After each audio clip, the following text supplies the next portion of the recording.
Pero minsan hindi maiwasan, may mga nagbubuntis ng maaga.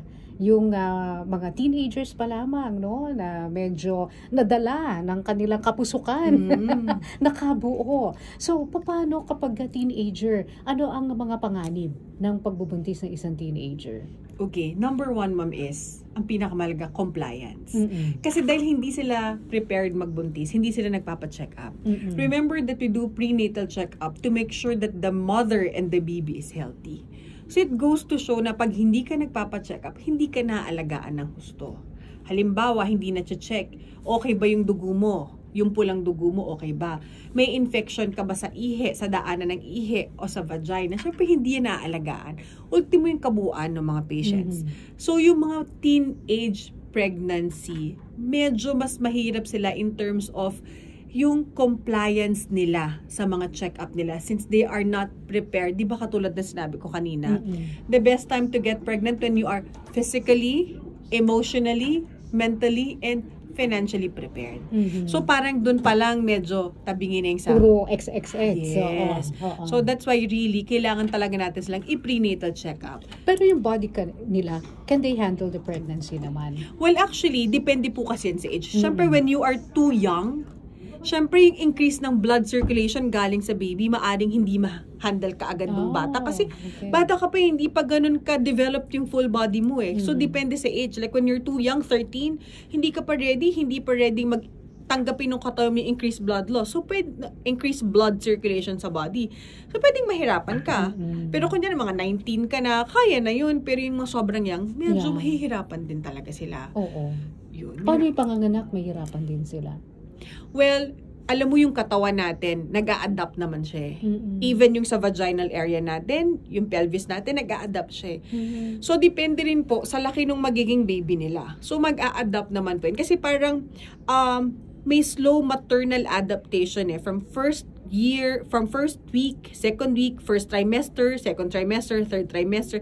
May kumbaga, ang galing miraculously how God made it na step by step yung growth and development to the point na mag-a-adjust naman yung body natin. So, kaya naman po. Nung mga medyo mas may edad na teens, wag lang yung sobrang bata kasi talagang hirap na hirap sila. Taking good care of themselves nga, hirap na sila Totoo. So, paano pa yung may biglang lumalaki sa tiyan nila? Yes. And the thing that they have to eat more, they have to drink medications to keep the baby healthy, they have to go through the process of prenatal check-up. Di ba parang medyo mahihirapan din sila? Oo. Kaya sometimes, itong mga sobrang bata, they fall into depression. Yes. Diba? Habang sila yung nagkikarry or even after carrying the baby. You're think risk of developing depression kasi number one, hindi pa nga sila prepared Di ba parang iniisip pa lang nila, yung dapat iniintindi nila, yung paglaki pa lang nila, yung puberty pa lang nila, biglang nagbubuntis na sila. Diba? So, it's really hard. Kaya nga po, we are always telling din yung mga patients natin kung ano yung mga risk factors, kung ano yung mga nangyayari when you have teenage pregnancy. And we are actually telling yung mga contraception after pregnancy. Diba? Kasi syempre ang tendency niyan minsan, lalo na pag mga bata, buntis ng maaga, mapusok, hindi nag-contraception, sunod-sunod na. Yes. So that's why we tell them, you have to do contraception. In fact, the World Health Organization advises that ang contraception for teenage pregnancy dapat double protection. So they have pills, they have barrier methods to prevent STD. So hindi lang yung hindi sila mabuntis, kundi ma-prevent din yung infection, especially for our teenagers. Oo, lalo na yung HPV, no? Yes. Napakataas ng chances of having that. Pero, Doc, yung nga, nabanggit mo yung tungkol sa sunod-sunod na. Ano ba ang dapat na espasyo ng pagbubuntis? 2 to 3 years, ma'am. 2 to 3 years, kahit na normal yung delivery Yes, mo? ma'am, kasi kailangan pang mag-adjust ng katawan mo Hindi naman kailangan kakapanganak mo lang ng isang taon, Well, actually, it will depend Paano kung matanda ka na, 40 years old ka na, in 2 to 3 years, medyo malabo na yun.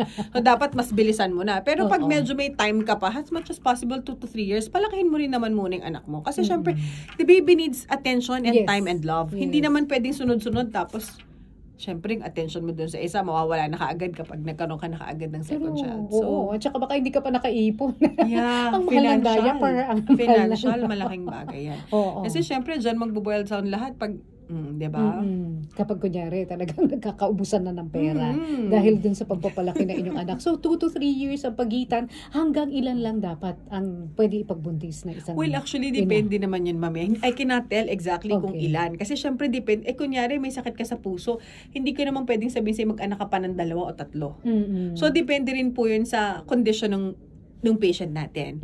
Kung okay yung health nila, and syempre, may mga religious belief that we have to respect. So, depende po talaga yan sa preference din po nila. And the health of the patient. Okay. Ngayon, Doc, kasi dumarami ang mga inuuna muna yung kanilang career o kaya pagta-travel bago sila mag-asawa o magbuntis.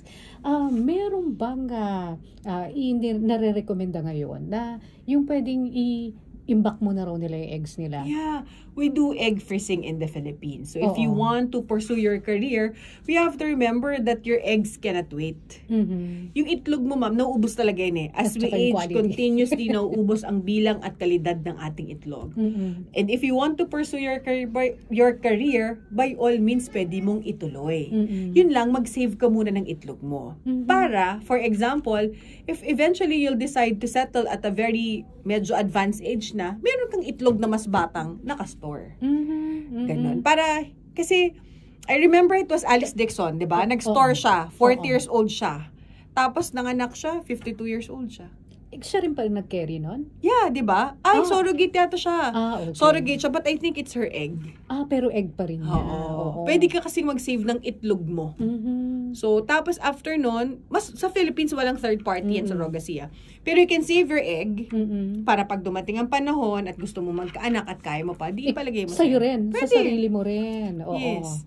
Pagkatapos, pwede rin ko kunyari talagang hindi ka nag-asawa, pwede ang insemination na rito sa Pilipinas? No, third party and surrogacy not allowed in the Philippines. Third party means you cannot buy sperm, you cannot buy egg, you cannot have surrogacy in the Philippines. Okay, so ibig sabihin, kailangan partner mo talaga yung ilalagay na sperm actually, para ma'am, nasa family code din dapat yung mga artificial reproductive technique should be within the bounds of marriage. Kailangan kasal.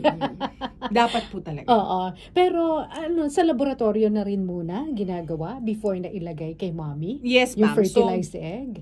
Kung halimbawa po nag-save ka ng itlog nung kabataan mo pa, tapos gusto mo na magbuntis. Yung itlog na yon, if i-freeze yon, that's frozen egg.